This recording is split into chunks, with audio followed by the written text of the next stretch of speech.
The O'Reilly Factor is on tonight. Whoa.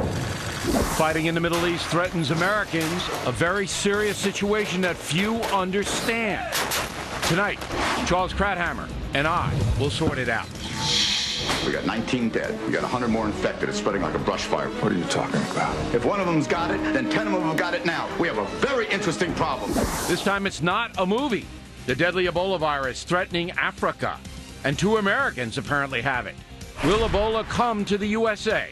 We'll tell you this evening. Smoke a lot, a little? Man, you know, just a little bit, man.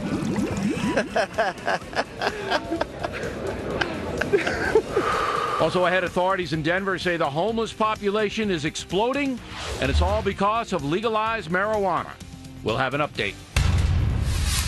Caution. You are about to enter the no-spin zone. The Factor begins right now.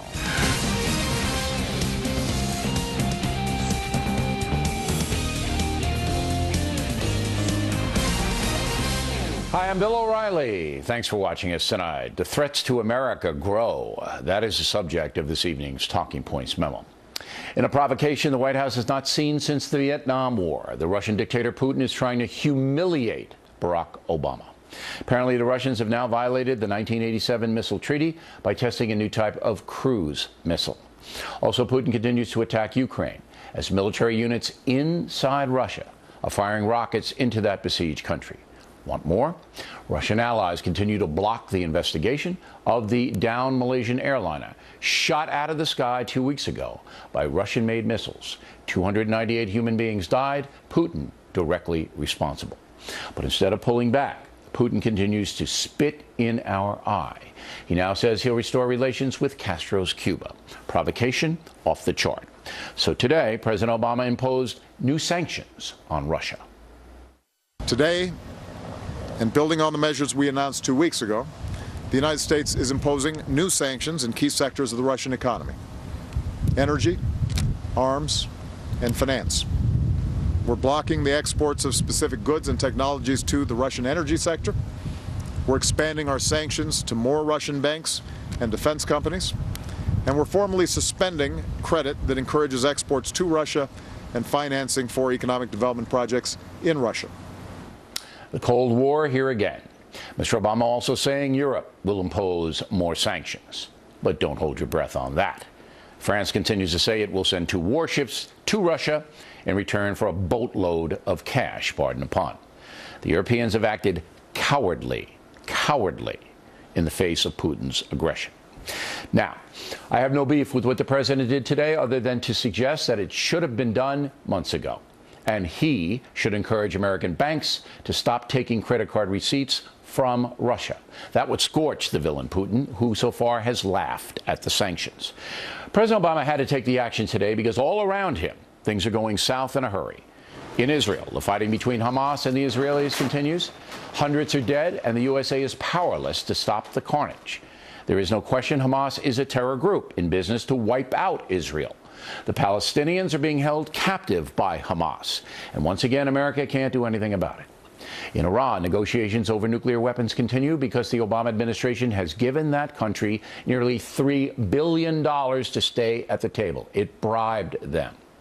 It's hard to believe that any meaningful deal will be reached about the nukes, although it's not impossible. In Iraq, intel reports say the ISIS army, a vicious offshoot of al-Qaeda, is poised to attack Baghdad. These jihadists are murdering Christians in the streets and terrorizing much of that nation.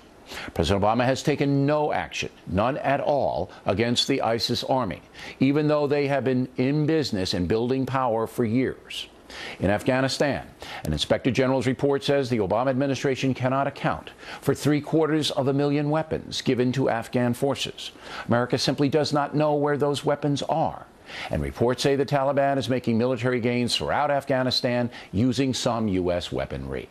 In Libya, the USA has now closed its embassy in Tripoli and evacuated because security is so terrible there, as the jihadists continue to terrorize that country.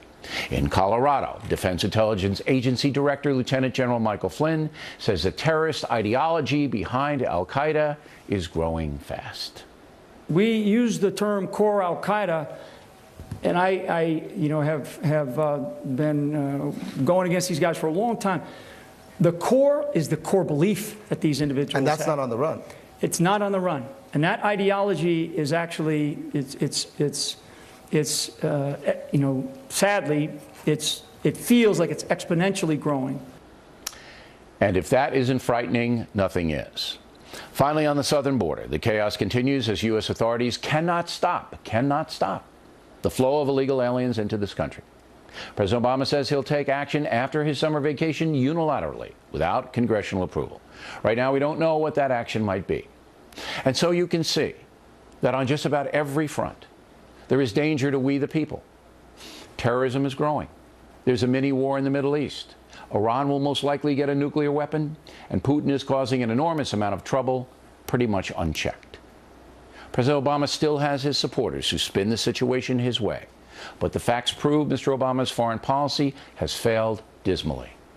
There is no question that the jihadists want to attack America again and are growing in strength, so do the math.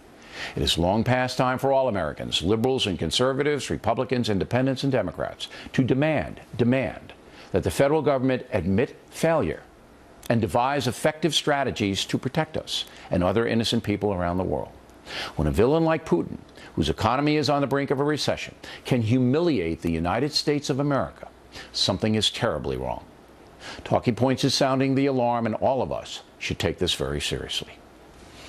And that's a memo. More in the big picture with Charles Krauthammer upcoming. But next on the rundown, we'll have reaction from Democrat Kirsten Powers and Republican Monica Crowley. The Factor will be right back.